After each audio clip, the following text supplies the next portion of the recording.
book is on UEL Plus, all right? And you need to read through that very carefully, all right? As you know, everyone has to touch in now. That's imperative, okay? So make sure you do that. You have to do it before the first 10 minutes. After 10 minutes, if you touch in, it's not going to count, okay?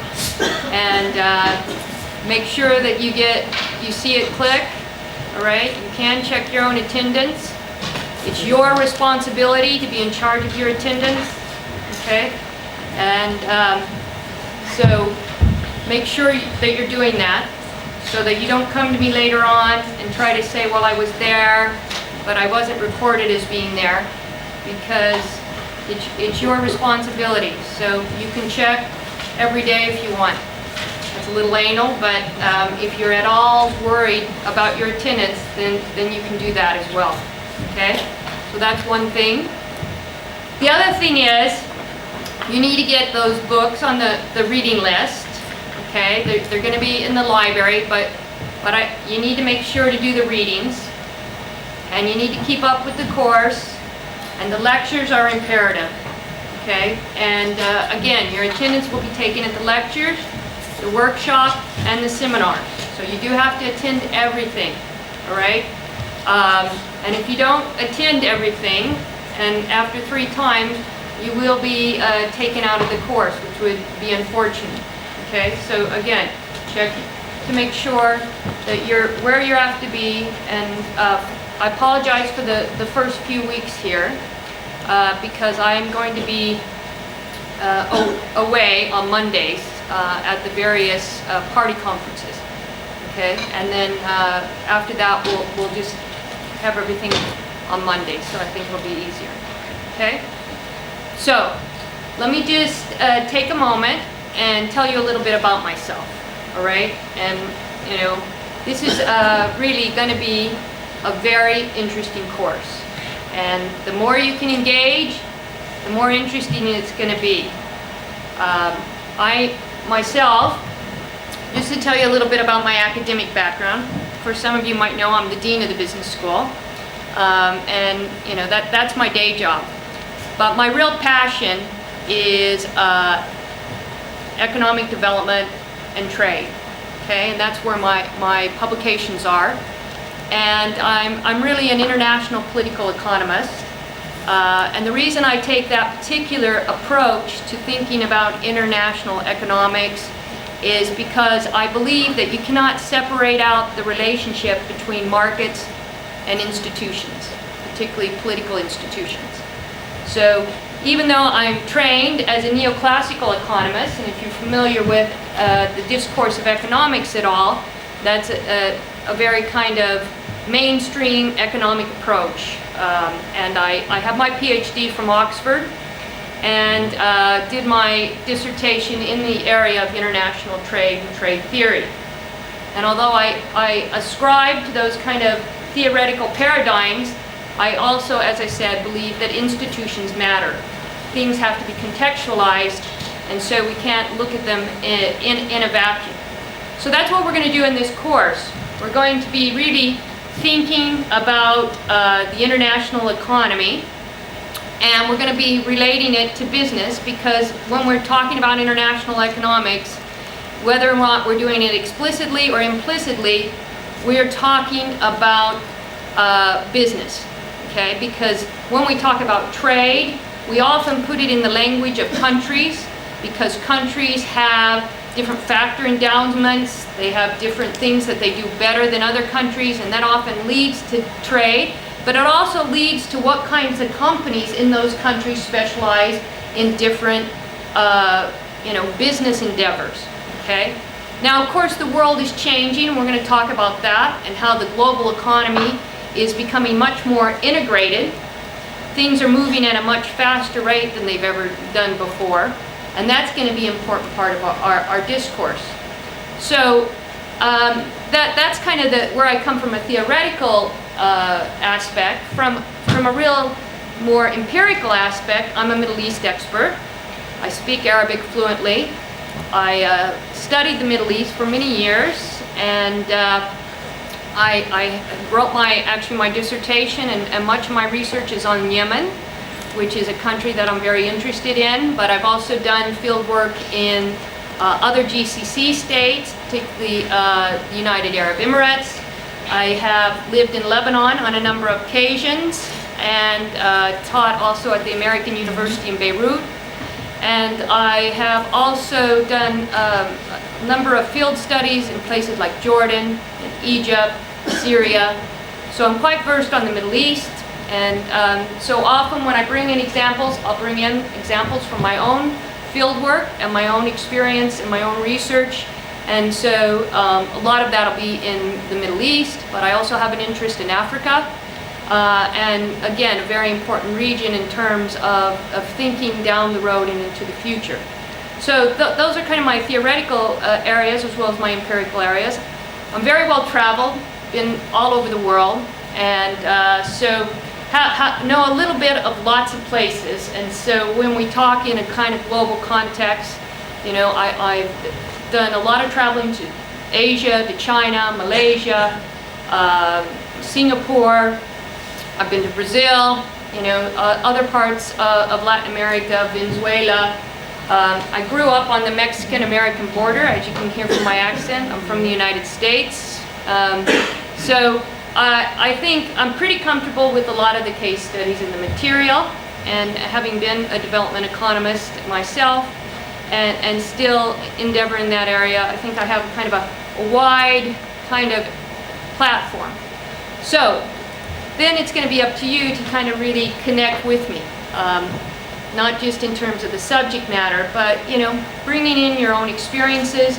I'd like to think that you'll use your seminar hour in particular, and I'll be posting later today some questions for you for Monday for your seminar hour, okay, for you to work on.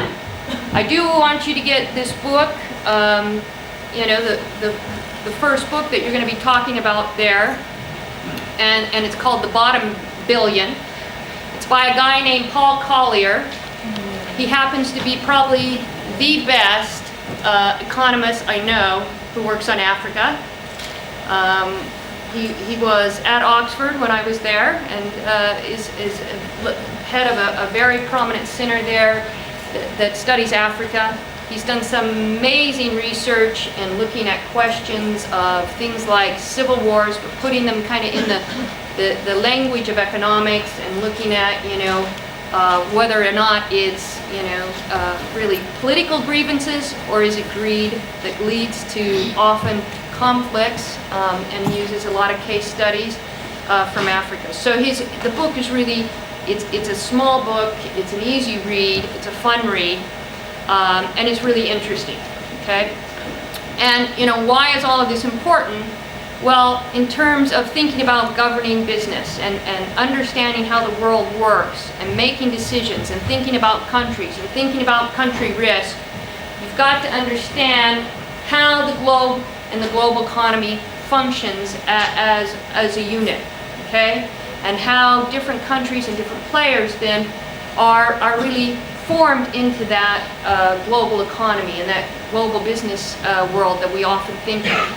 And it's that kind of knowledge that I really want you to walk away. I want you to leave this course knowing, when you look at country X, why that country is or is not a good place to do business, what will be the future of that country, how to analyze it, you know, how to think about it in terms of not just, you know, simple business practicalities, but in terms of policy decisions, and what places make good investments, what make risky investments, you know, how to analyze and think about the future, what are going to be the areas of growth in that country. We're going to spend a lot of time talking about growth, okay?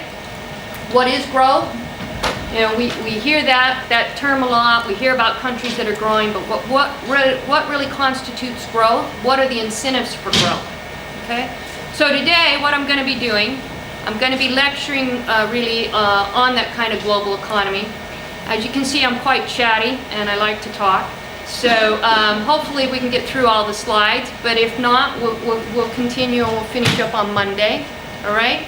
So Can I have all of you who've just come in move down? We're going to keep those back rows empty. So if you're in this module, if you can move down and from now on, those back rows we're just not going to use. We don't need them.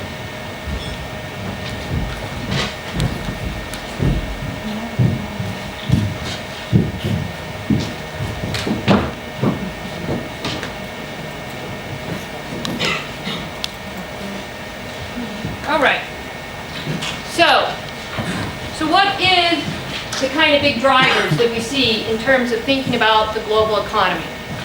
So today, as I said, we're going to really focus on thinking in some broad ways about how the global economy has evolved, who are the players in the global economy, and what are the trends and the big questions that we need to be answering as we think about governing that global environment.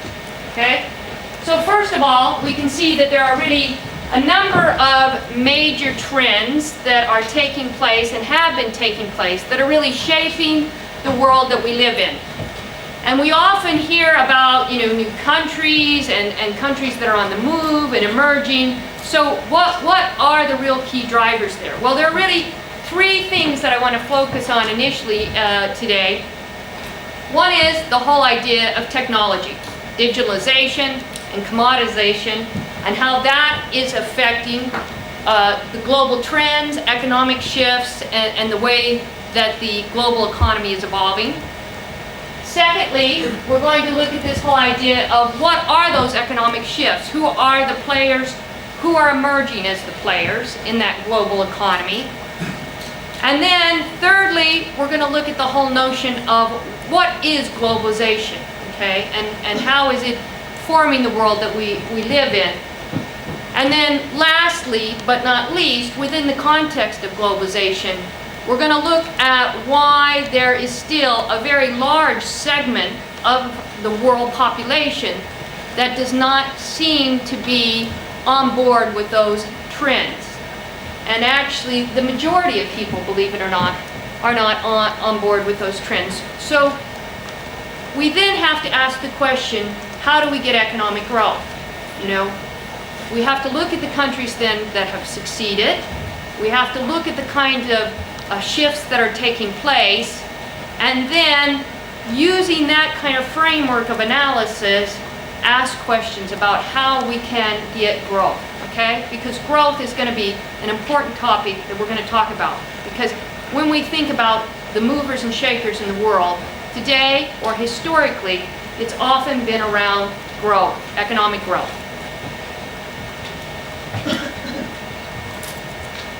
So first of all, digitalization, okay? As you can see from the slide, it's estimated that about 80% of the world now has access to cell phones, 65% the internet, all right? So we see really this proliferation of communication technology in particular. And in fact, it's, in Kenya, there was a dilemma with farmers and not being able to get the right prices. And so they weren't pricing their products correctly. That was solved by using an application on their cell phone, okay, their mobile phone. That same application then was transported to Afghanistan, where every month there was an increased security risk. That increased security risk was because Afghan police and armies needed to get their check, and they needed to take their money, and they needed to transport it home to their various villages. So it created a disruption in the security situation. Again, using an application on their phone, they were able then to transfer money, do banking, and send that money home. Now you could say, but maybe those people at home couldn't read and write. Well, it didn't matter because they could use voice commands, okay? So communication technology is changing the world we live in very rapidly. You have access to much more information than I could have ever dreamt of at your age. Don't look as old as I am, and I'm not as old as I think I am, but the world is changing, okay? And when I think back, there was no internet when I was an undergraduate. And even when I started into graduate school, I remember going to Oxford and going into the, can you imagine, the library, and you'd have to pull out these huge books, and they'd have literally pasted in the reference information on the books. And then, because they had done it with glue so many times, the pages were just, they crack, literally, as you turn them, okay? And, you know, that wasn't that long ago. Today, none of you could imagine going into that kind of library. Most of you probably, when you go to the library, you use the library in a way that's very different than how my generation used the library. You have things like e-books now. You can, you know, go on the internet and collect all sorts of information. You have journals that you can access, you know, on the computer. So the world has really changed. And as much as we'd like to think that the playing field's been equalized by this, it really hasn't. There's still a lot of inequality in the world. And, but access to technology is extremely important. And some of that information is very good, you know, and, you know, a lot of very powerful ideas now are transported instantly. You know, we see events in the world. You know more and see visually much more about places that, again, you know, historically were just something in our imagination. But you now get real images. Now, of course, the downside of that is sometimes you're fed information that's not censored well, is not checked well, and it can affect your views and how you look at things. And that's why you've got to be an intelligent consumer of technology. But it is revolutionizing the world that we live in terms of how ideas are shared, how information is shared, who has access to information. You know, one of the things that we saw again in the Arab Spring was the fact that these regimes that had very tight control on their citizens, and you know, Libya is a great example where Gaddafi had actually limited purposely, you know, very high literacy rates and yet very low access to technology, computers in particular. You know, censoring of the internet and, you know, places all over the world. But, you know, one of the ways that people got around that was they would use Bluetooth technology. And they would use, you know, mobile applications. And so, again, and you know, what one person said to me, and I think it's very true, in places where people have less access, less freedom of information, they spend much more time figuring out how to use their mobile phone devices and these devices to get information. I mean, a lot of you, I bet, have, how many of you have Twitter accounts? Okay, quite a few people. And, you know, for us, Twitter is in some ways a little bit of a luxury, you know, and we can use it to, of course, say all sorts of silly things and as well as share information. But in many parts of the world where they have limited access, it is a vital way in which they get information, they share news, and they keep each other informed. So again, technology has actually created lots more information, lots more businesses have lots more information about each other, okay? The kind of public disclosure that takes place in the public domain today. We also see with technology that there has been a movement away, you know, we can think about production and commodities in particular have going through various stages. Of course, in the early part of the 20th century, we can think about the fact that, you know, it was all about what? The Industrial Revolution was about what? It was about trying to produce things in mass quantities. And it was very successful in doing that with machinery, by creating production techniques, by having things that would move through those various processes. So that was a very important part of, you know, the Industrial Revolution. Then we went into a point where we had lots of things, as it were, and people started becoming much more, you know, refined in terms of their taste, in terms of what they wanted.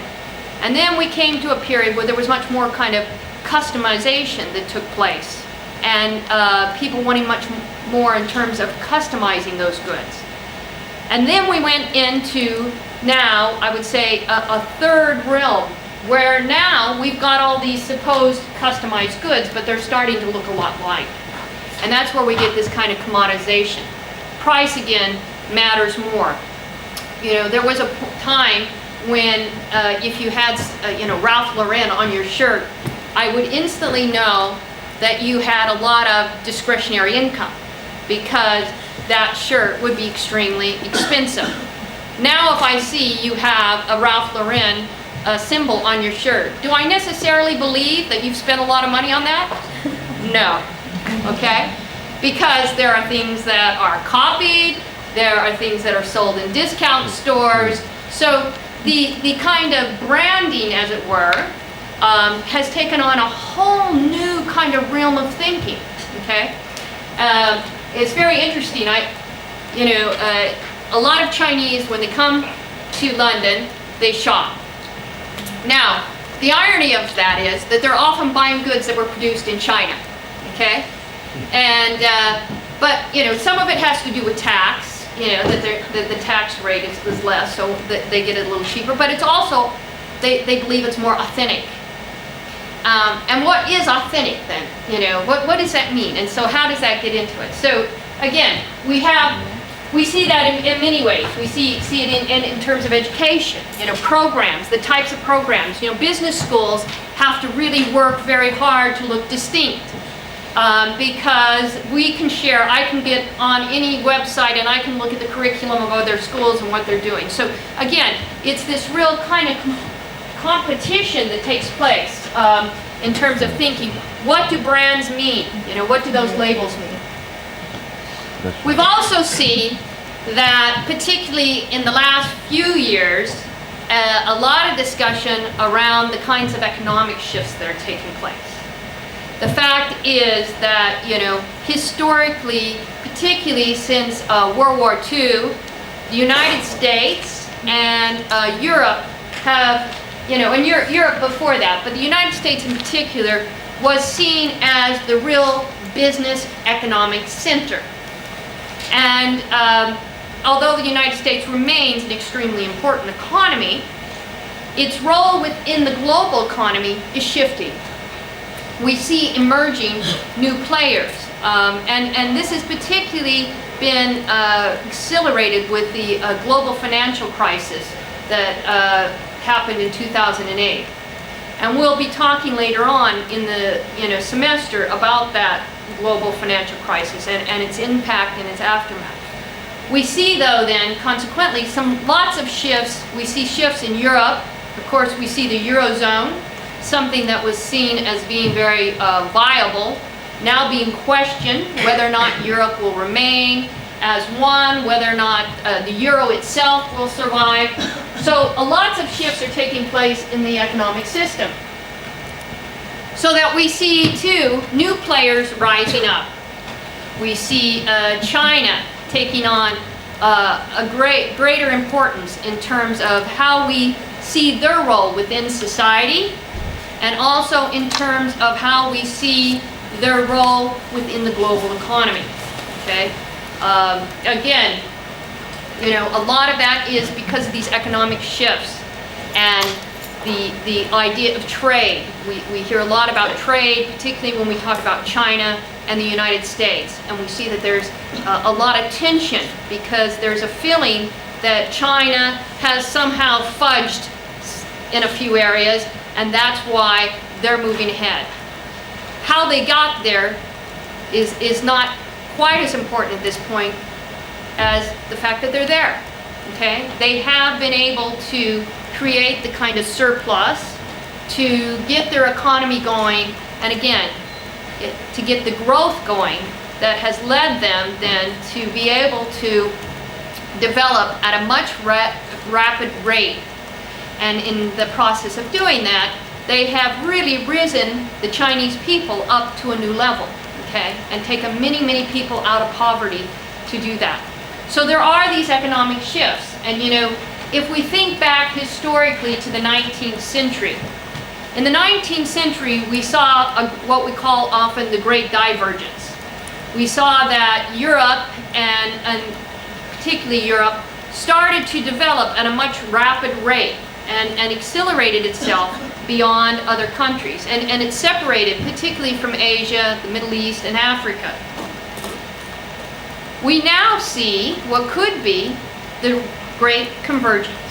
Okay, so we're going to talk about that as well as we go through a little more about how these shifts are not so much about the United States and Europe possibly going down, but it's also about other countries rising up, about getting economic growth that now accelerates their position. So part of what we need to do then is understand why these things are happening, how they're happening, what are the drivers, okay, and why countries and places like China, who before 1978 was lagging sorely behind the rest of the world. Again, if I think about my own childhood, when I was a child, my mother would say to me, you know, eat your food, there's all those people starving in China, okay? Now I say to my children, eat your food very quickly so you can go study so that your job doesn't get taken by somebody in China, okay? So the world has changed. It's changed a lot, and we need to understand why these things are happening, what countries are succeeding and what countries are not. So, you know, again, the global financial crisis has had a tremendous effect, not just psychologically, but also physically. And it's not just impacted the United States and Europe. I mean, of course, we saw really the origins of that started in the United States. It started in the mortgage markets. It spilled over to Europe because Europe was holding a lot of those, the bad debt, as it were, of U.S. banks. But it's also spilled over to the rest of the world, okay? So that, again, it is a strong indication of just how integrated we are, how we cannot think of any country, any place, any business in a vacuum. You know, it's cliche really to say somebody's studying international business, because all business is international.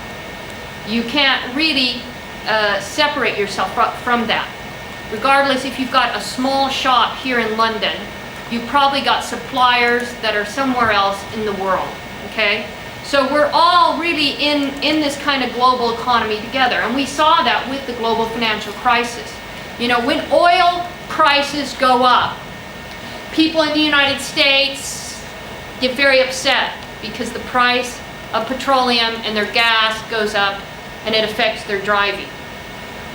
But moreover, people in Africa starve, okay?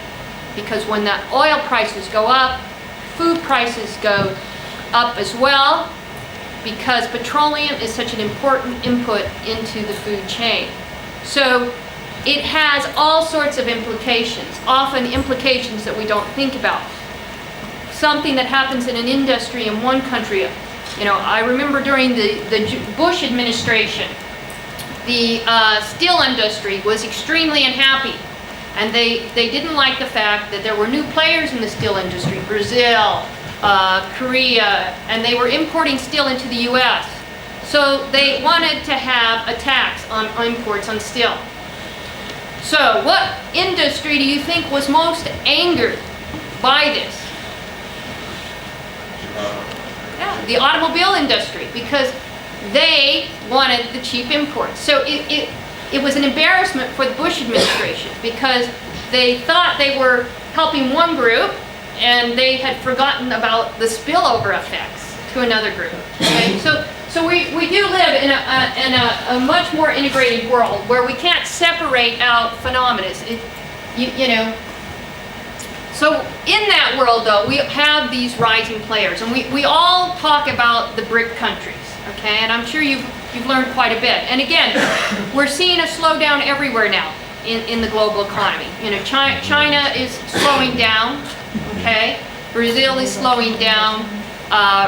It's again we're a very integrated world. But we do have some players over the last decade who have started to emerge as new and stronger voices that weren't historically part of that center. These countries were often considered more on the periphery. And that again is Brazil, Russia, India, and China. But we're also seeing some other very exciting, kind of interesting trends taking place as well. And that is, we have a new group emerging. So we don't talk about the G7 anymore. Well, we do, but we also talk about a new group called the E7, okay? And this E7 are really the emerging countries. So we've got the BRIC countries that we just mentioned, but we also have some new players. We have Indonesia, Mexico, and Turkey. And part of this is because of the global financial crisis, but it's also because these countries are countries that have factors of production that they seem to be able to bring together. And the reason I'm really emphasizing this is going to be a very important part of the narrative in thinking about what countries are going to be the global winners, as it were, versus those who are going to be sidelined as we move forward.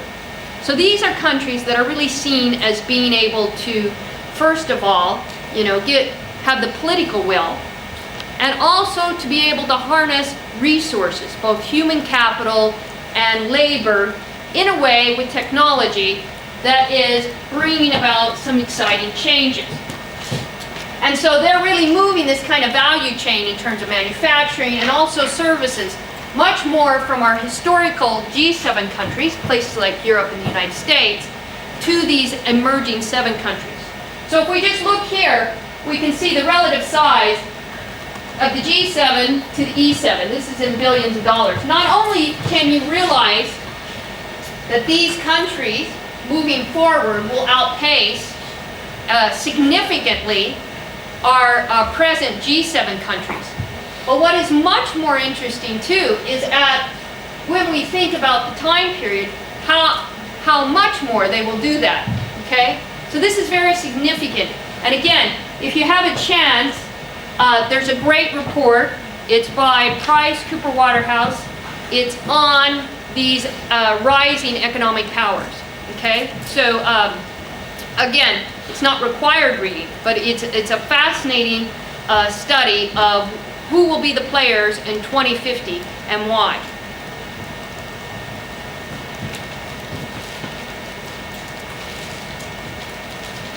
A little more closer look, again, you can see how these countries, the ranking of these countries, you can see that the United States will stay one of the most important countries. It will drop down. It's forecasted to drop down below China and India. But what is really interesting here is what countries do you see dropping out of those 7?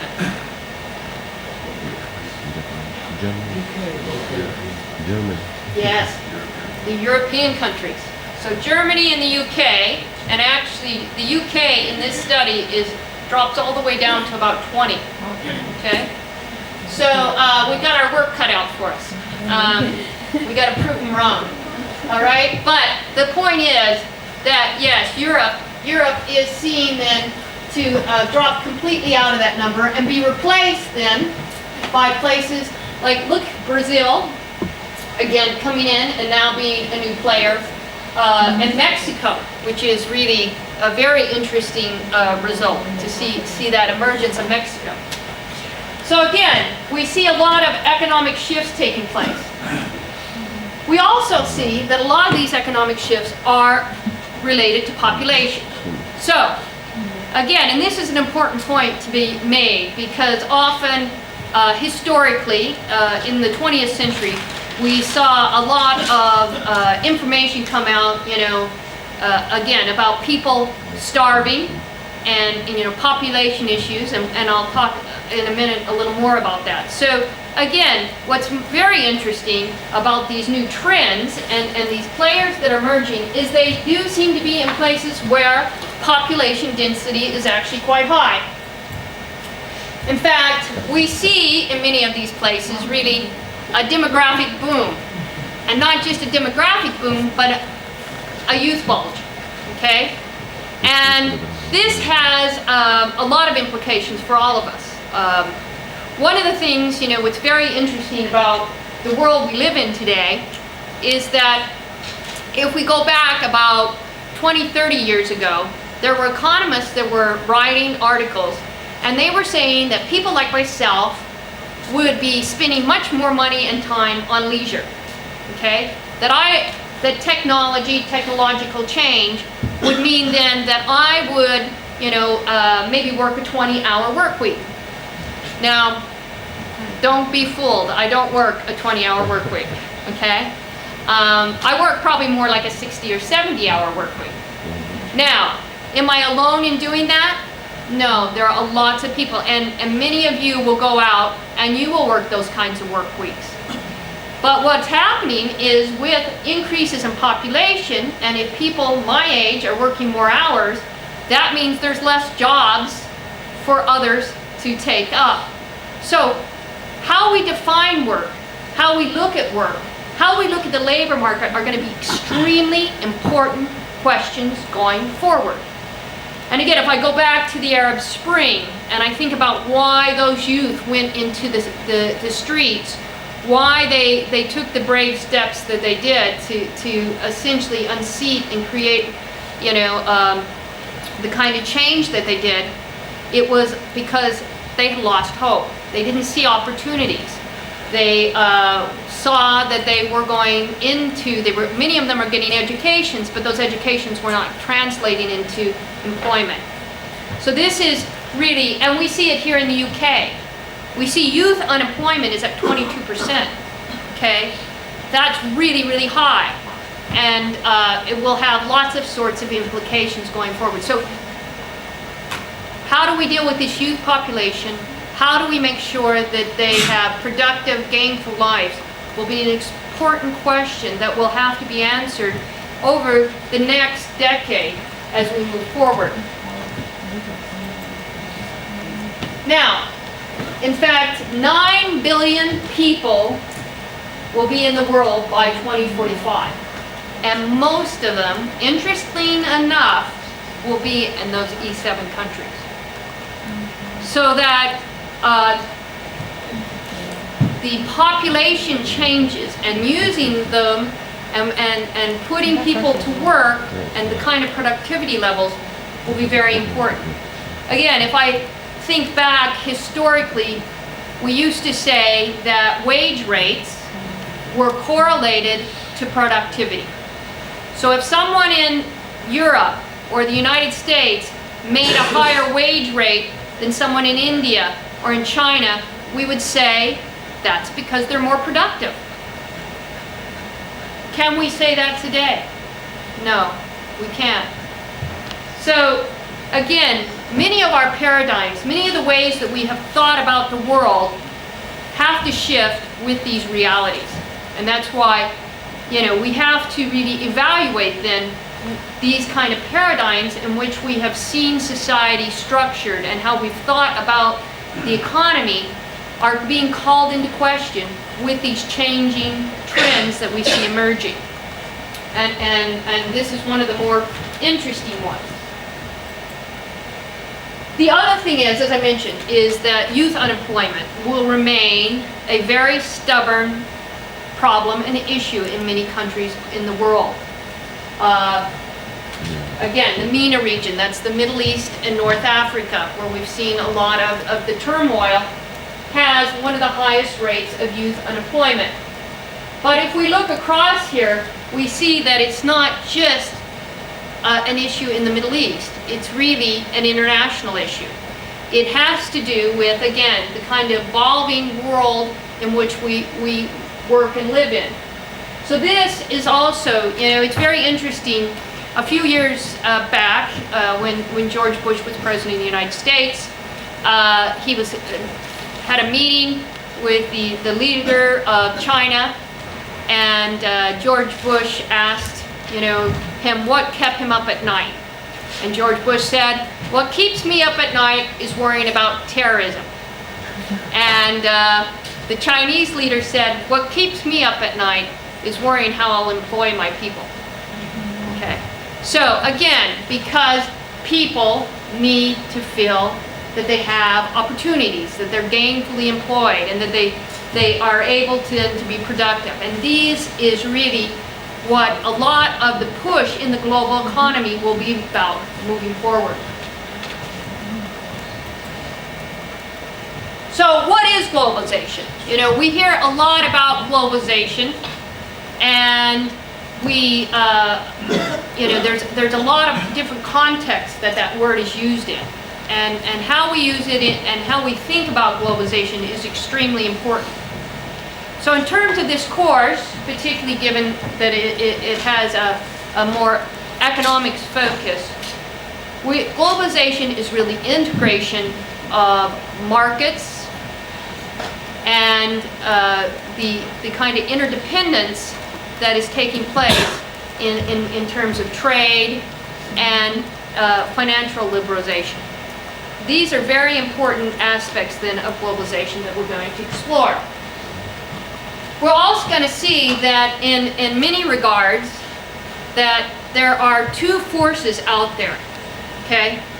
One is this kind of free market force that says markets should be open, trade is good, and financial liberalization is good. And so we should have many more integrated markets, and the more integrated the world is, the more globalization that takes place, the better things will be for everyone, okay?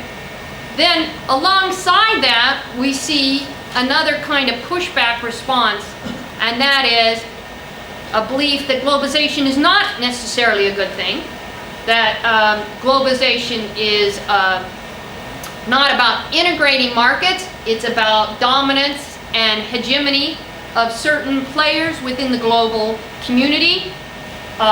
You know, often the United States is often seen as being a very dominant kind of player within that paradigm.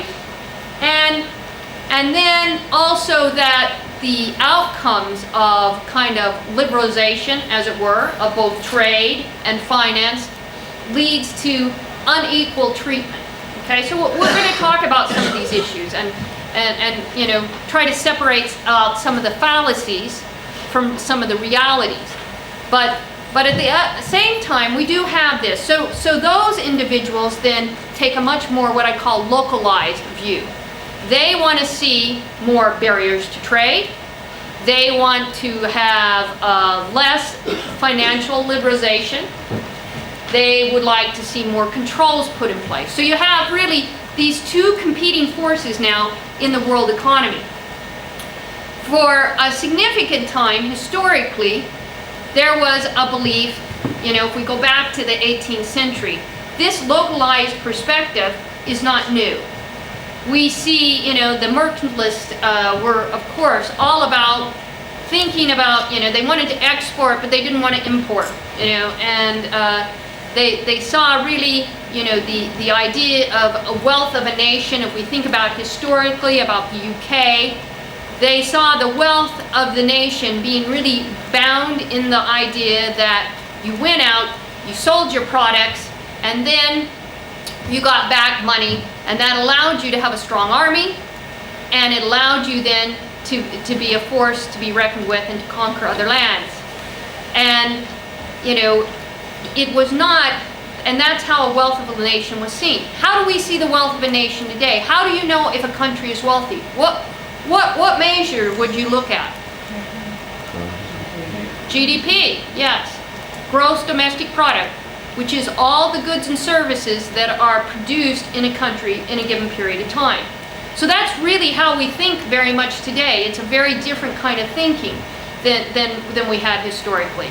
And so trade, then, the paradigm about trade is that trade allows you to produce, okay, at your maximum, right? You can't, does everybody know what a product possibility frontier is? The whole idea that you cannot produce above what your inputs are, okay? That's the best you can do. But trade, if you engage in trade, trade lets you consume more than you can produce because you can specialize. You specialize in the production of what you can do really well, and then you trade it with someone else who also specializes in what they can do well. And so trade is not about changing your production function. It's about really increasing your consumption. And so that's been an important part of that paradigm in terms of thinking about trade.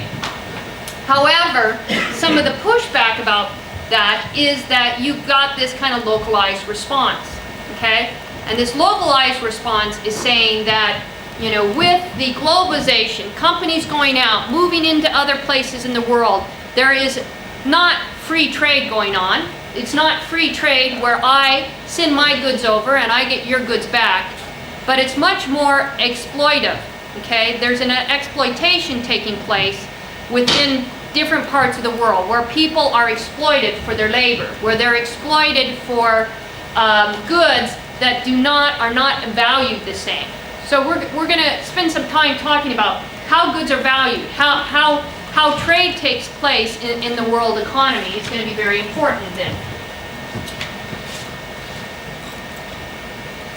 And also in terms of thinking about just what is globalization, you know, and what is localization. And again, globalization is not just, you know, wearing clothes from other places. It's about really thinking about these kind of bigger ideas. And, you know, a lot of times when I hear people talk about globalization or the world is getting global, it'll be because of these really superficial things like, wow, you're listening to music from someplace else, okay? Or you're wearing, you know, something that was manufactured in another country. Globalization is much more sophisticated than that. And what I want you to really gain in this module is a much more nuanced perspective and understanding of exactly what that means. So, who are the winners and losers of globalization? So we've talked a little bit about some of the rising stars, some of the countries that are seen, and again, within every country is various levels of income distribution. There are winners and losers in a domestic sense, but we're going to really focus much more on the kind of bigger global sense. So we've seen some of the emerging countries. We've seen the kind of shifts that are taking place. We recognize that there's been significant changes in the aftermath, particularly of the global financial crisis. So, but who are the real losers? Well, there are some, you know, losers out there, you know, in terms of the 3 billion people who are living on less than $2.50 a day. There are 41 heavily indebted countries in the world, which make up about 567 million people. And there's still, in this century, over about a billion people who still cannot read and write. So, in spite of all the good things that are taking place with globalization and the changes that are taking place, there still has to be recognized that there is a significant number of people, and most of those people live in Africa, who have not been able to get on board to feel that change that's taking place. So, how do we measure poverty then? How do we know that those individuals have missed the ship, that they're being left behind? And we need to understand why they're being left behind so that we can know how they may or may not be able to move with the rest of the world. Why? So one of the big questions that we have to ask and answer in this course is, why are some places changing? Why are some places developing? What causes that development? What makes the difference? And then why are some countries being left behind, and what are those countries, and what are the features, so that we can really look at that. And it's important. It's important for a number of reasons. One, because, you know, as business develops, and you know, it's a very interesting thing. About a year ago, there was a brilliant article in Business Week on the Coca-Cola company. Now, I know everyone in here is probably, well, drank a Coke in their life, okay, if they're not regular consumers of it. So, the thing is about Coke, that Coke might not survive the next 10 years, okay? Because what really drives a company and a company's development is growth. So growth is very important when we think about companies, when we think about countries. So what's happened to Coca-Cola is that they've reached this juncture where they're very worried about their very existence, because Coke consumption in Europe, the United States, is flat. Okay, it's not growing anymore. People are not consuming anymore. And places like India, I don't know if anyone in this class is from India, but in India, people prefer Pepsi, okay? They're the Pepsi generation. They're not the Coke generation. And in China, they don't really like either one of them, quite frankly. So it's not a big market for them. So the last frontier is Africa. So Coke now is very involved in Africa. They're going in there, they're going into the smallest, most remote villages and trying to help them get electricity so they can plug in those coolers, so they can have Coke to drink, okay? So don't think that this is all separated in somehow from business, because doing business and functioning in the business world is functioning in the world economy. And so it's all very much interrelated. So these countries that are these poor countries, these 41 countries, as we move forward, particularly with these large multinational companies, these will be critical markets.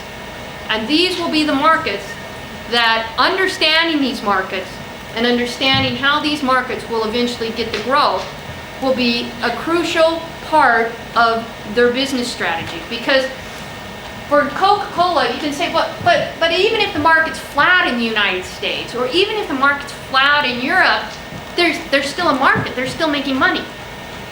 But when shareholders come in, what do they want to see? They want to see the price of their share go up. They want to see their dividends go up.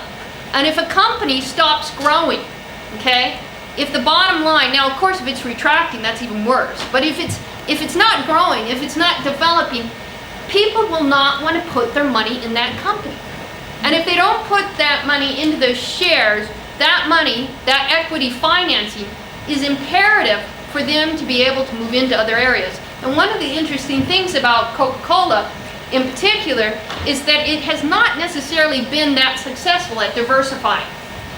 And that product, like all products, has a life cycle, okay? So again, it is important. They do need to get that economic growth. And they are consequently looking to this last kind of crucial frontier. Is Coke the only company in that situation? Will Coke be the only company in that situation? No. Africa will become a more important market in the next 10 to 20 years as more and more companies start to reach those kinds of plateaus. And then they have to start looking to see where they may or may not be able to continue to get that kind of growth. So if we look here, and you look very closely, and I know this is actually written very tight, but it's really important information, because up to this year is a very important year. We had, how many of you have ever heard of the Human Development Index? Anybody ever heard of that? Okay, a few people. All right, so, you know, many years ago, when we weren't very sophisticated, and we like to think about poverty, and we like to think about, you know, what separates this country and this people, we'd use GDP, okay, gross domestic product. Now, and then we take it and we figure out some rough, crude estimate of what GDP is, and then we put it over into US dollars, assuming that purchasing power parity held. Now, who can tell me, does anybody know what purchasing power parity is? Have you never heard of that concept before? Okay. So purchasing power parity is a kind of theoretical paradigm that essentially says, if I'm in the, I'll give you an example. If I'm in the U.S., it's called the law of one price. It's based off the law of one price. So the law of one price says, if a t-shirt in the United States costs $10, and if the exchange rate between the pound and the dollar is 1 pound equals $2, okay? How much is that t-shirt then going to cost in the UK? 5 pounds, right? Okay, so that's assuming, that theory assumes a lot then, right? That there's no transportation cost, that what it costs to make that in the UK is the same as the US. So this is a theoretical paradigm. And it, believe it or not, as simplistic as that seems, that theory, that paradigm, that approach to exchange rate determination held up very well. And don't worry if you didn't catch it now, because we're going to come back to it later on when we talk about exchange rates. But that approach held up right up to the 1970s. Okay, when there were fixed exchange rates, so when things were fixed. So that's why if you ever read something by an economic historian, mark my word, you'll see PPP, purchasing power parity. And that means that they're assuming that that principle that I just gave you holds. Now, many years ago, the Economist magazine wanted to be really quite cute about this theory. So they went out and they created what they call the Big Mac Index. Have you ever heard of that? All right. Okay. So the Big Mac Index is essentially purchasing power parity. Because what the Economist does every year now, on an annual basis, they take, because the idea is what? The Big Mac, everybody knows what a Big Mac is? All right. Okay. So they take a Big Mac, and the Big Mac has to have the same ingredients in it wherever it's sold. So I can tell you, as an American who has eaten so many Big Macs all across the United States, the ones here in Britain are the same. Okay? I have empirically tested that out. So, consequently, if the law of one price holds, when I buy my Big Mac here, I should be able to see it should be what? It should be in line, after I adjust for the exchange rate, with the price that is charged in New York. Do you think that holds? No. No.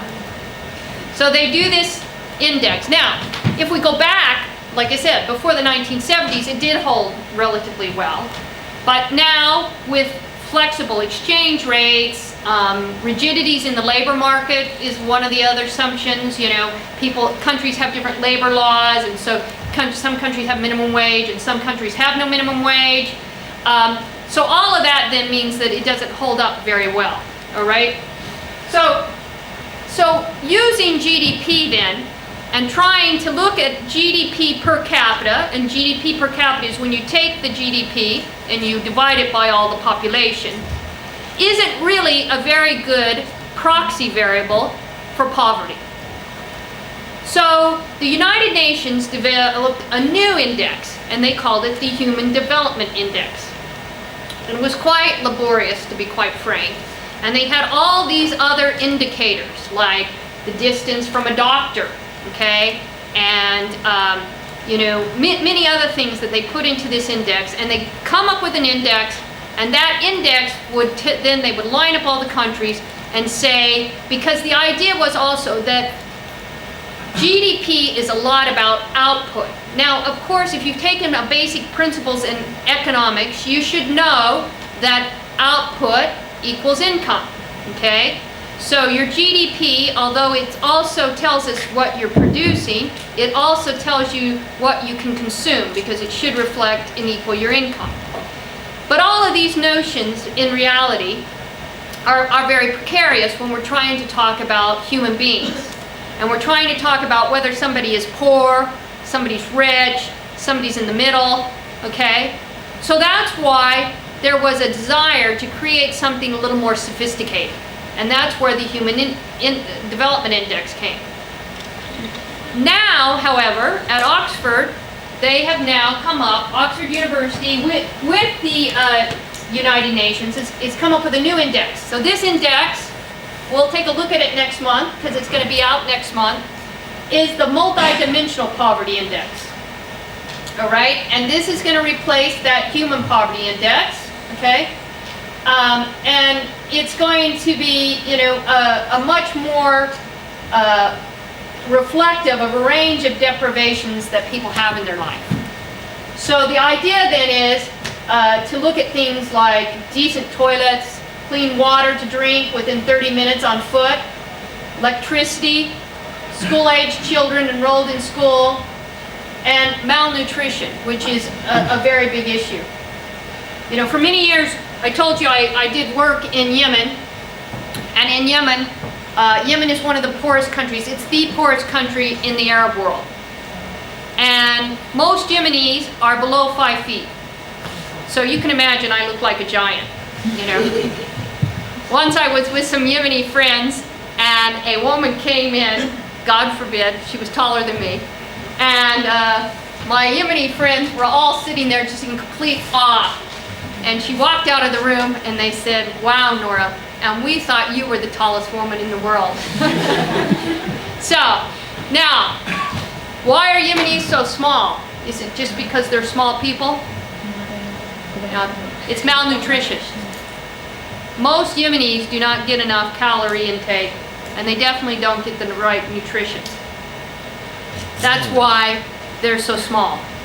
They also have a lot of other health problems that go along with that. So it's often interesting for me to see, sometimes I meet Yemenis who've moved to the West, you know, maybe they live in the United States, and one thing you will always notice about their offspring, they're taller, okay?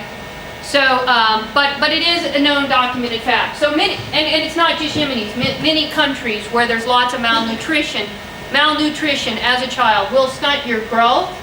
It will also affect your brain development. So your level of intelligence is affected, your abilities all around. So nutrition is an important part of this index.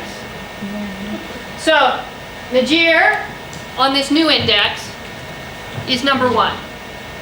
According to this index, 92.7% are living in poverty, 65.9% living on at least $1.25 a day, all right, and that's less than a pound, all right, and 89.5% deprived of sanitation.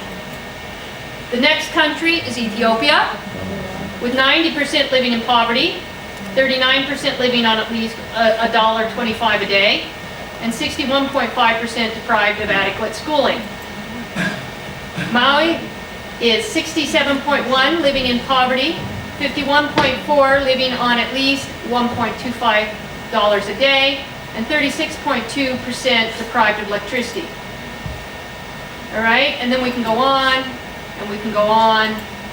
All right, so as you can see, there are actually on this list that Oxford comes up with 25 countries that are considered really in what we call abject poverty, and 24 of them are located in Africa. And that's a big question, and it's been a question that has really troubled economists for decades now, okay? Particularly why there's so many children at risk. Again, and children, many of the children that are dying in the world today are dying of things that we would consider, you know, things like diarrhea kills more children than any other disease. I mean, things that we consider very simple things that are just, what? Sanitation, clean water, all right, would solve those problems. We see also that in this world, with all the development that we're making, that infant mortality in the richest fifth of countries is 4 out of 1,000. It's 200 out of 1,000 in these poorest countries.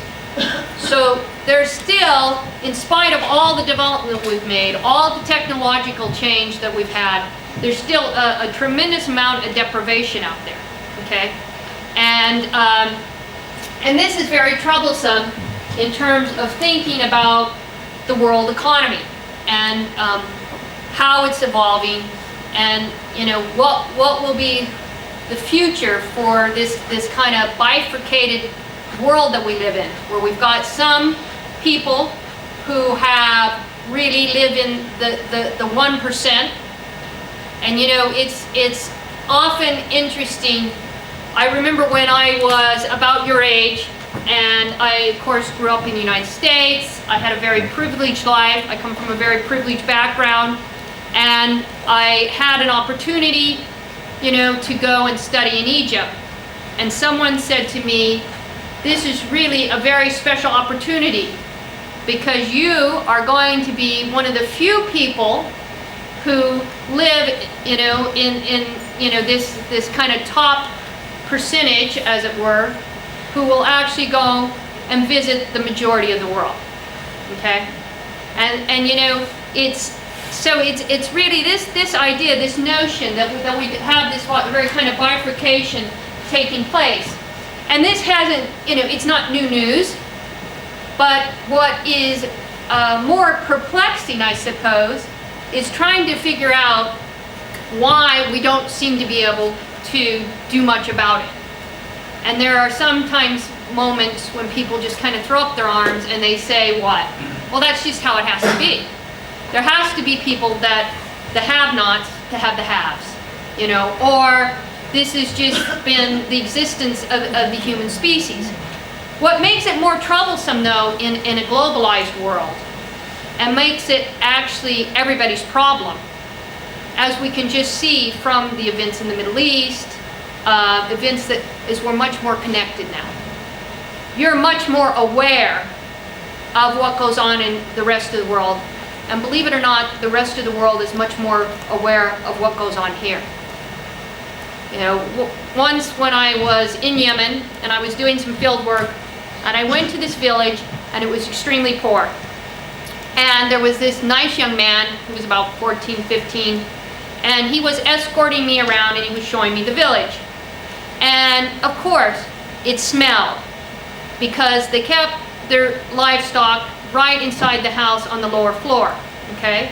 Now, a lot of good reasons to do that. Created extra warmth, the space. And, the other thing is there was open sewage running through the village.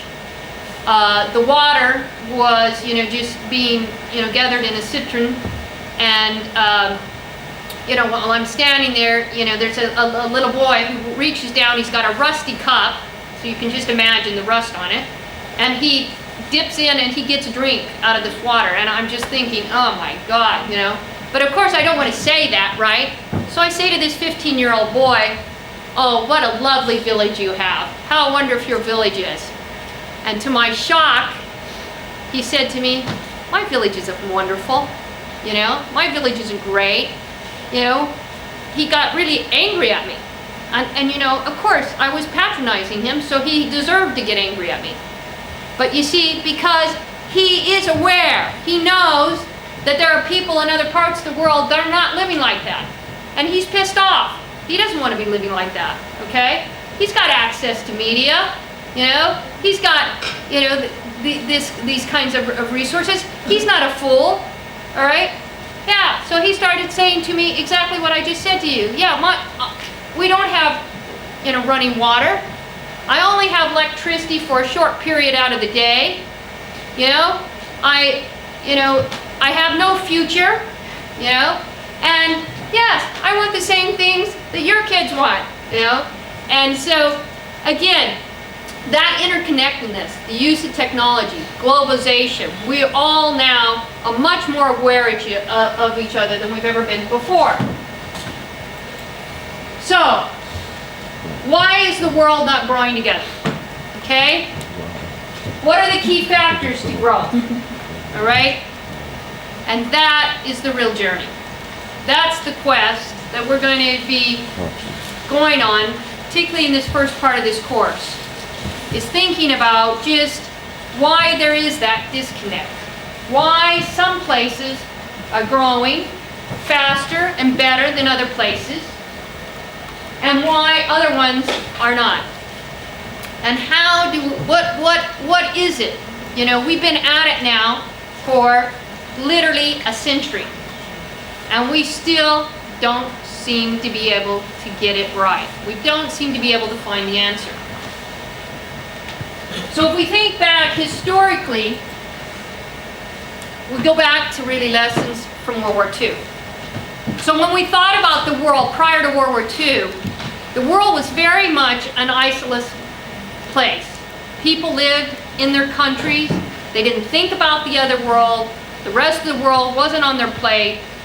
People in other places were far off, obscure, aliens. Okay? You know, again, I remember when I was growing up, I grew up during, of course, the Cold War, you know, was taking place. So Russians, to me, were really like, you know, outer space beings. I never saw Russians. You know, you had the Cold War, and they were these people that lived far off and didn't share any of our values. And I'm sure in Russia and in the former Soviet Union, children thought the same way about Americans, okay? Far off people that we didn't do anything with, we had no connection with, all right? Just think how the world has changed now, okay? How, you know, our perceptions, how we engage each other has changed. So again, prior to World War II, people also tended to, you know, as much as the United States has been a world player, it's been a reluctant world player. And so World War II was very much a paramount experience in terms of creating much more of a global community. Because these wars and things that happened prior to that were seen as being isolated. They don't involve me, I don't involve my country, I don't get into it. You know, now of course there was World War I. But World War II was really the defining moment in terms of thinking about not just ourselves, but thinking about each other. And the reason was because prior to that, and even the word economic development, when you thought about economic development, and even some of the theories that grew out prior to World War II, they were not about thinking about other countries. Economists thought about how to create growth in their own country, how to create development in their own country. This notion of international economics, international business, these are all post-World War II ideas, notions of how the world should be. People didn't do business outside. You know, there were traders and there was some trade going on, but this idea that you would actually go and put a facility somewhere else, or that you would actually engage in business somewhere else, didn't really take place. So why was World War II so defining? Well, partly because the United States did get involved in World War II and played a very significant role in the events that would shape afterwards. And the most important thing that the United States did after World War II was the Marshall Plan. And the Marshall Plan was essentially a way to infuse money back into the countries in Europe that had been destroyed by the war. And, you know, the other thing is, if you've ever heard of the World Bank or the International Monetary Fund, these are also post-World War II phenomena organizations. They were created after World War II. So this whole idea of economic engagement. So even though after World War I we had political engagement, after World War II we saw much more economic engagement start to take place, which was extremely important in defining the world that we live in. Also after World War II, I mean, a lot of people don't realize that the Great Depression of the 1930s was really about gold and the lack of gold. So one of the ways because there was a gold standard, so currencies were tied to gold. And the only way you could create more currency was to discover more gold. So there reached almost a gridlock. How that gridlock was unlocked after World War II was with the creation of what was called the Bretton Woods system, which was essentially a gold exchange standard, you know, in terms of currencies, that was established after World War II. So many of these things that happened in terms of the world economy in terms of world finance and in terms of trade. And again, trade after World War II had hit a complete gridlock. So many of you might have heard of the World Trade Organization. The World Trade Organization, prior to that and after World War II, we have what was called GATT, the General Agreement for Tariffs and Trade. And again, it was because during World War II, countries closed themselves off like a box. Oh, I will send you whatever you want, but I won't take anything in from you. So trade became very much a gridlock, because if you won't trade with me, I won't trade with you. And so countries were not trading. World trade hit an all-time low after World War II. So the engagement and the view that we had to start looking at the world economy as one organization, that we had to work together. So even though, like I said, after World War I, there was a recognition that we needed to look politically and we needed to work better together politically. But what made World War II exceptional was the idea and the notion that we needed to start working better together economically, that we needed to think more about the global economy. So there wasn't even this notion, there wasn't even that word. If you'd have gone into a classroom in the 1930s or even in the early 1940s and you would have said, what's the global economy? Everyone in that room would look at you like you just, popped out with a new term, because you would have, okay? So, now, in terms of the Marshall Plan and what the Marshall Plan did, it was essentially the U.S.'s answer to aiding Europe, because Europe, and Germany in particular, was just devastated. And, it had to be reconstructed.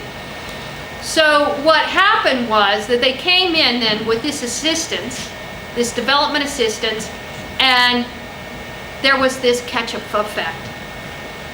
Germany in particular was able to catch up in a very short period of time and rebuild. And economists became intrigued.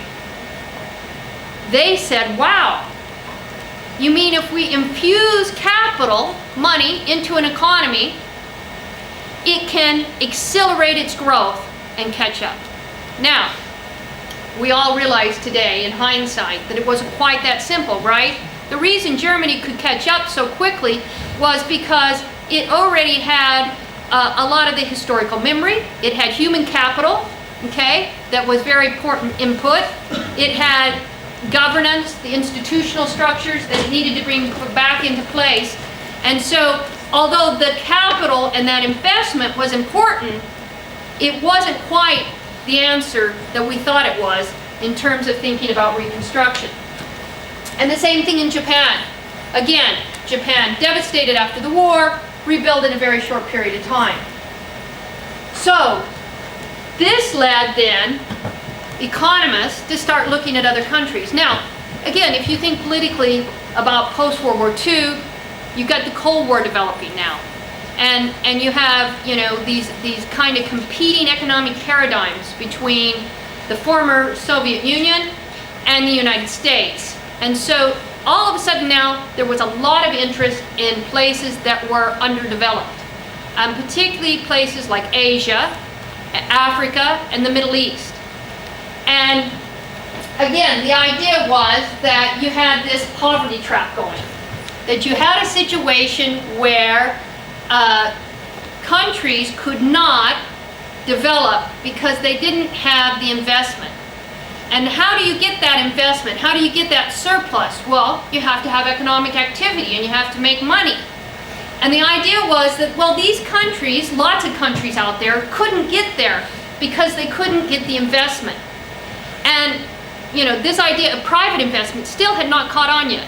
This idea that private investors or businesses would go to a foreign country and invest. Again, this is really didn't start till the 1970s. So, you're talking about initially this period in the late 40s and 50s.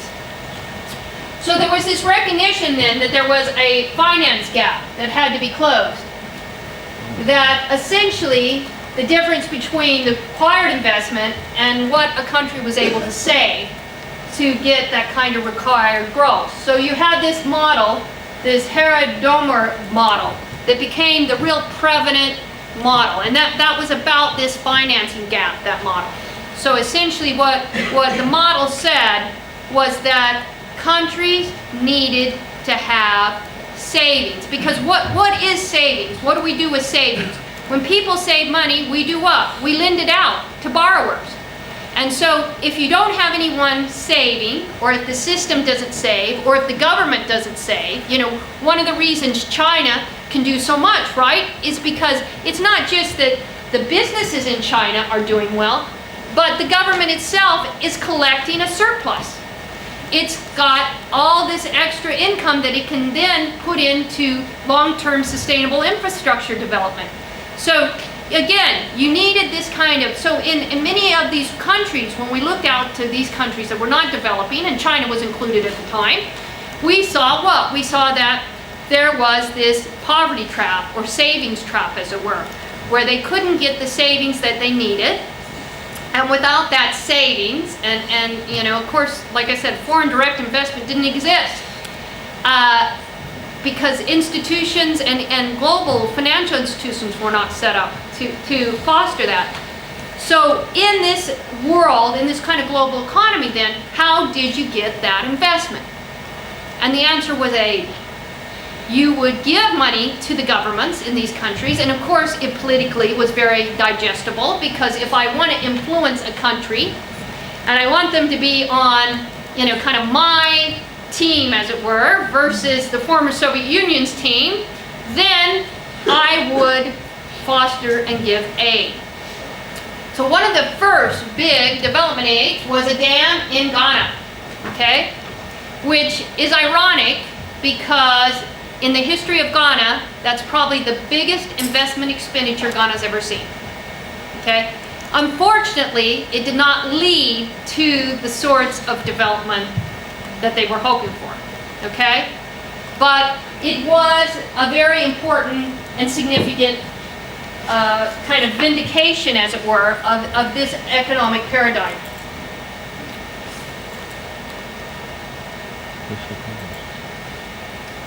So, what we did find out then is we started giving money. Now, if any of you have had any basic economics, you know that when you're giving money, what happens? If I infuse 10 pounds into this economy, what happens? Is it going to create some growth indicator? Is GDP going to go back up? If I come into this room and I hand you all 100 pounds, okay? Probably you're going to go waste it. You will though. It's going to be windfall income, all right? And windfall income is income that you didn't expect. So all of a sudden you're going to be really happy. You're going to like me. I'm going to be your best module leader you've ever had.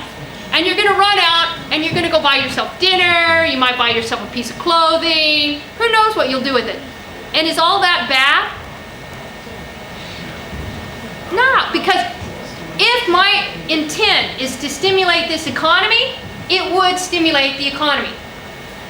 If tomorrow the British government wanted to kickstart this economy and give everybody in this society 1,000 pounds, okay, it would have a bump up. Now, the question would be, is it sustainable? No, it wouldn't be, okay? And that's what we found. So when we were pouring all that money into these countries initially, we were going, wow, this is really working. You know, if we look at some of these countries in Africa that were receiving a lot of the aid, when they were getting the aid, it looked like it was working.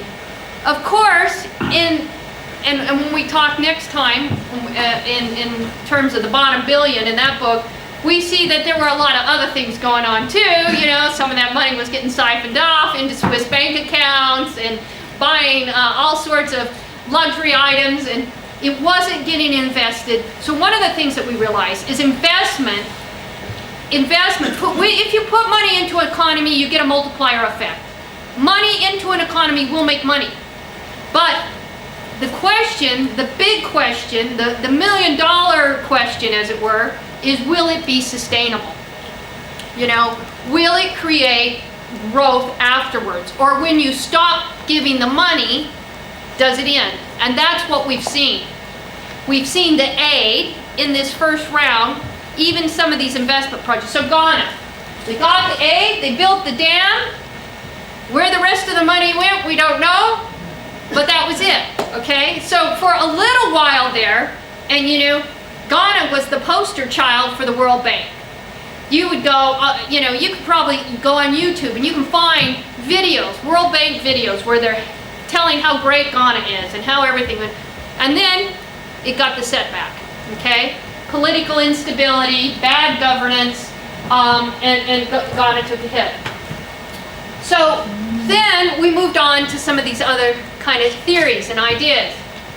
So, you know, not to belabor all of them, but most of them focused around a production function. So what is a production function? So up there I've got what's a Douglas production function. And you can see here, I need a, you can see, so production is a function of, this is what it says, let me read it to you. So production, which is P, is a function of two things, according to this model. L, which is labor, and K, which is capital. And capital sometimes can be defined in different ways. Originally, capital was defined as physical capital, machinery, equipment. But capital can also be human capital. Your investment in your education is an investment in human capital, okay? And then B, which is your total factor of productivity, is your productivity. Sometimes we also think of that as technology. And both labor and capital then have different kind of outputs, all right, and values, but are determined their availability by technology. So it's the idea then that there are really three factors that we have to think about. Labor, capital, which can be physical capital or human capital, and technology. The reason technology is important is because technology, if you can figure out how to do something with technology, you can use less labor and capital, okay? So if you think about a lot of technology we use in the West is what? It's labor-saving technology. So, you know, we go into a factory and we figure out how to have less people in the factory because the wage rate is such that we feel like it's cheaper, or the business person figures out it's cheaper to actually use less labor, not have people do it, but have machines do it. Because machines make fewer mistakes and they're cheaper, okay? So that would be an example of labor-saving technology. So we use a lot of labor-saving technology in the West. So again, many of the theories then that evolved were either about how these countries could accumulate capital, how they could get a surplus so that they could develop, or the solo growth model, which became very prevalent, was all about technology. Because you see, those first theories, like I was telling you, were about investment, but they were also about capital. So because that's how we supposedly got Europe going so quickly after World War II, was by an infusion of investment, and then that investment turned into what? Machines and buildings. What we took for granted was the human capital, because they already had it. So they were able to get that mix. Because you see, every country produces things. And every country has capital, and they have labor, and they have a degree of technology. So the idea is, well, what's the production mix that maximizes output? That's the real big question. So at one point, initially, after World War II, we focused then on capital. And we said, it's not so much about technology, it's not so much about labor, it's about capital. They need buildings, they need factories. So we went out into the developing world, we went to places like Africa, we gave the governments money, and we said build factories. build manufacturing. So in Egypt, you know, during the Nasser period, which was after World War II, all the factories were owned by the government because they had built them. Okay, so we called it state capitalism because the factors of production were essentially owned by the state, and they were at the center of it. Then as we started, what Robert Solow said was, it's not about capital, it's about technology. If you can use technology better, and you still keep the same amount of labor, same amount of education, and the same amount of equipment or machineries or buildings, technology, because it will speed things up. So he focused very much on technology, all right? And then we had people who came back and said, you're getting it wrong completely. It's not about capital, it's not about technology, it's about labor.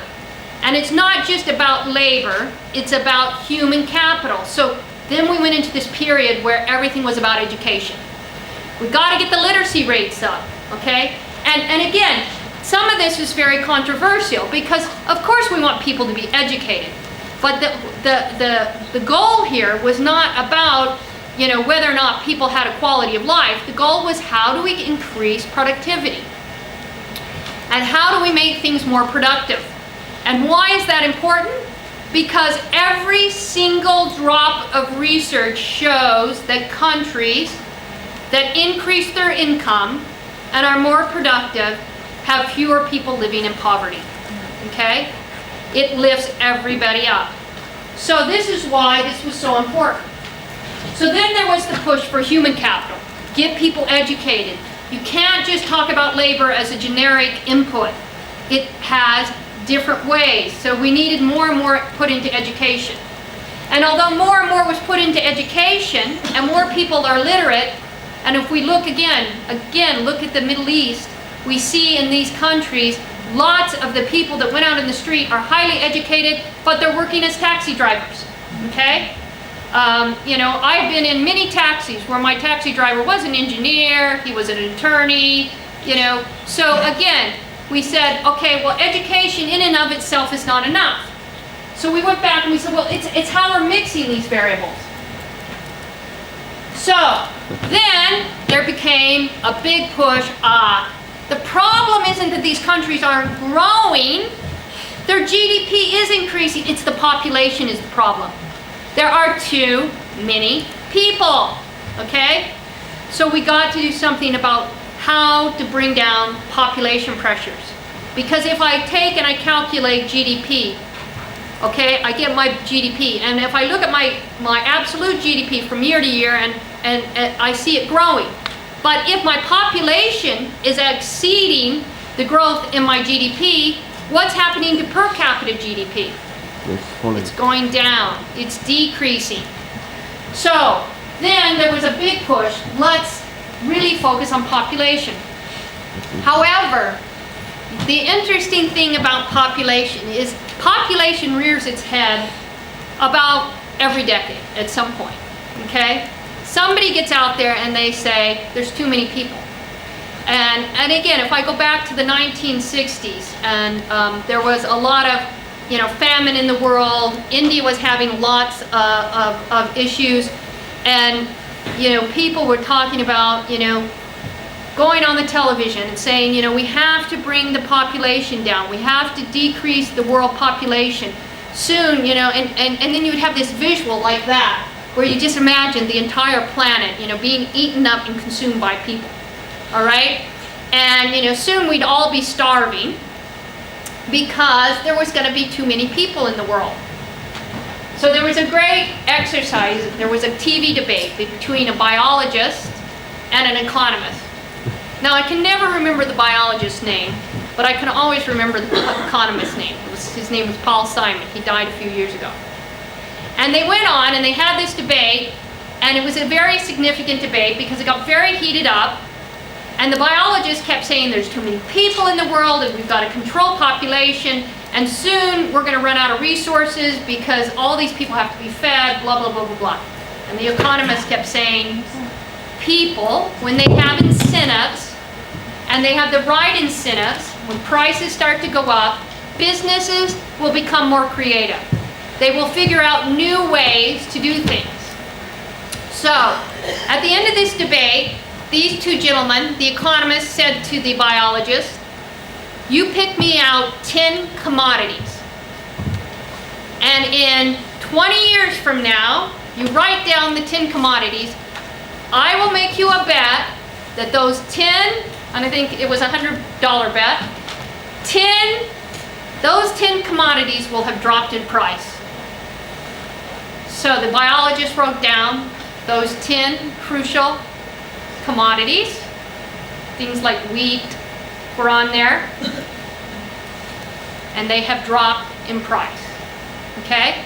So when they came back, of course, the Economist won the bet.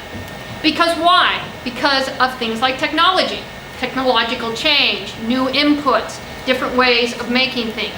So the production function is extremely important. So this was the idea. A lot of economists now refute this whole population idea.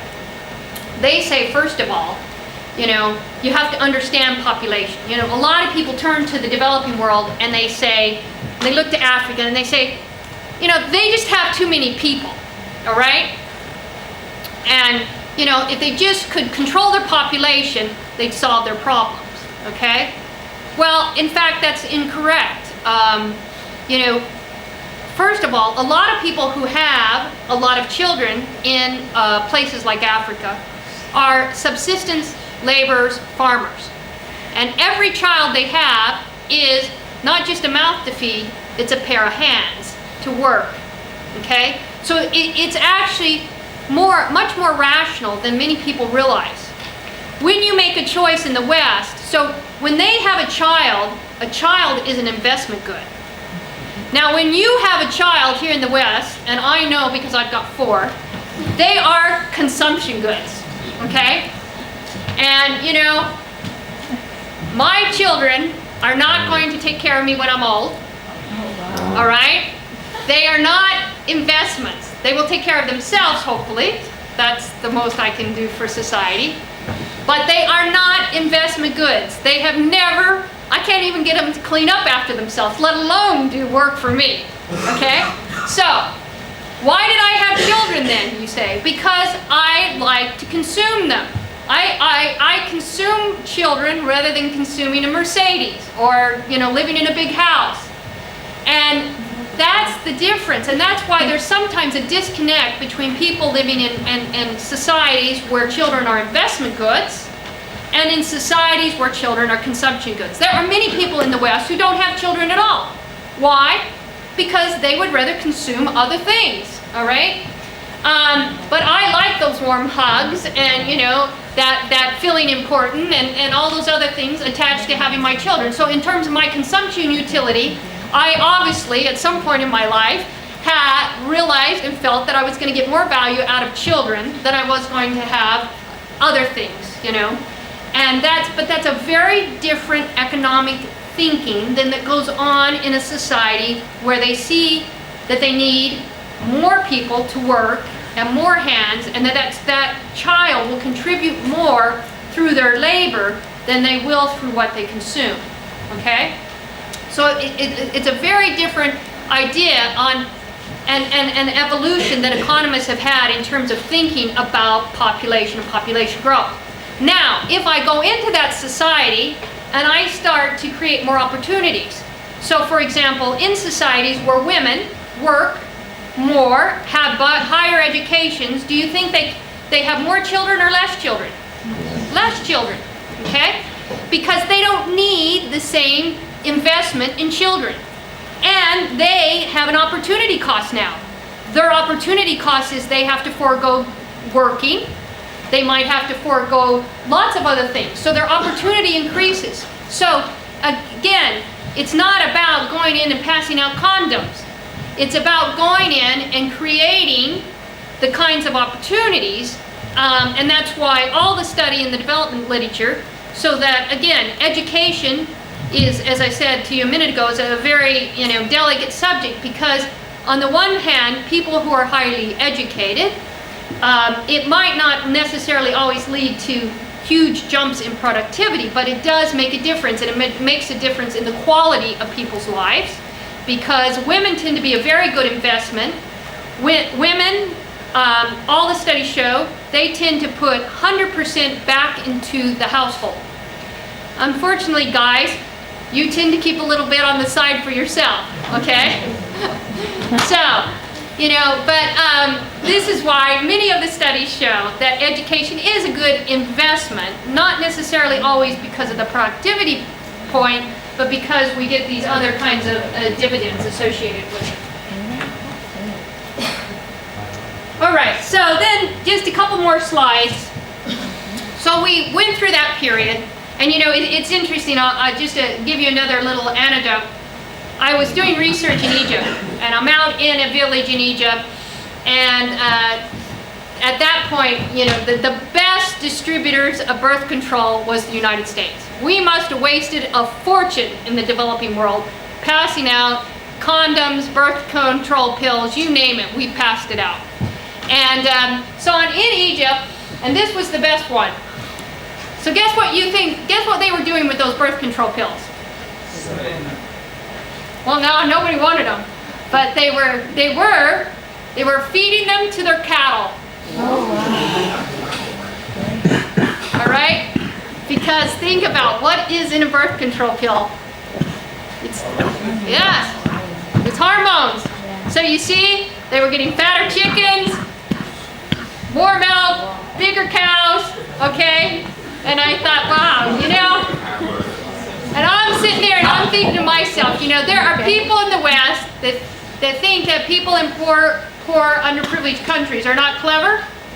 They didn't need a scientist. They didn't need an education to figure that one out, okay? They weren't sure why those birth control pills fed to the livestock made them bigger and better, but they did notice that it did, and they were doing that, and so they wanted all those pills to do that. So again, just an interesting kind of aside. All right, so then we moved from that period, and we moved into this period where we started then to really get loans, and in the World Bank and the IMF, what a lot of people don't realize about them is, first of all, they are a post-World War II, Bretton Woods organizations. Now, the World Bank never, ever functions at a loss, okay? There might be lots of banks that go down, but that's not one of them, all right? Because when you take a loan from the World Bank, they will make sure you pay back. So, every woman and child in Africa owes banks in the West about $2,000, all right? Because we went into this period then where we weren't giving the aid anymore, but we were lending it. And a lot of it was through the World Bank, the IMF, and lots of that money was misused, abused, not creating sustainable development. And so that is why one of the biggest problems and biggest burdens for places like Africa today is debt. They are drowning in it. And it doesn't matter, you can change regimes, we still hold it over your head. The new guy comes in, the first thing he's told on day one, you owe us this much, okay? And in fact, in many countries, it's gotten so bad that they aren't even paying on the principal anymore.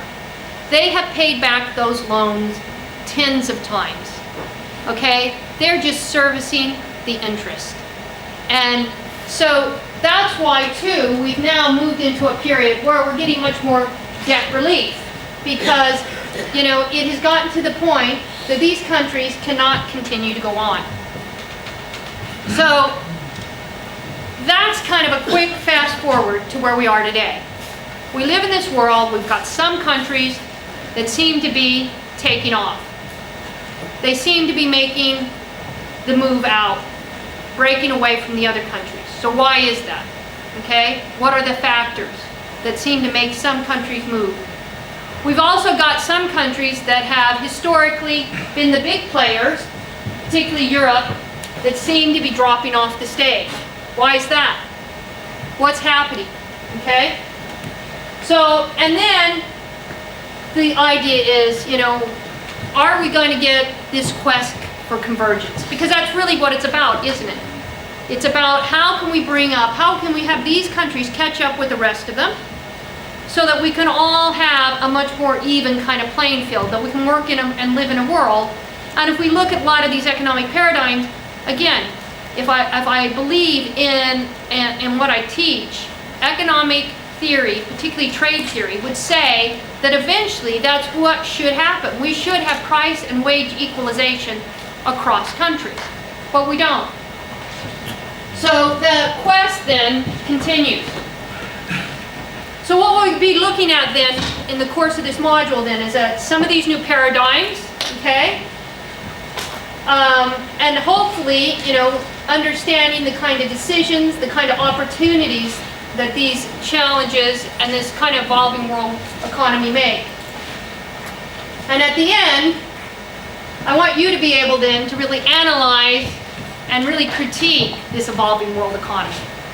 And I want you to be able to do it as a dynamic process, because you're living in a world that's changing at such a rapid rate. You are going to live through much more change than probably the past 5 generations in your family. You will see more things in your life than all of them put together. So it's important as business leaders and as people who are going to go out and be change agents in that world, that you're able to synthesize that information, to analyze it, and to critique it. And that's what I really want you to come out of this course with. All right, thank you.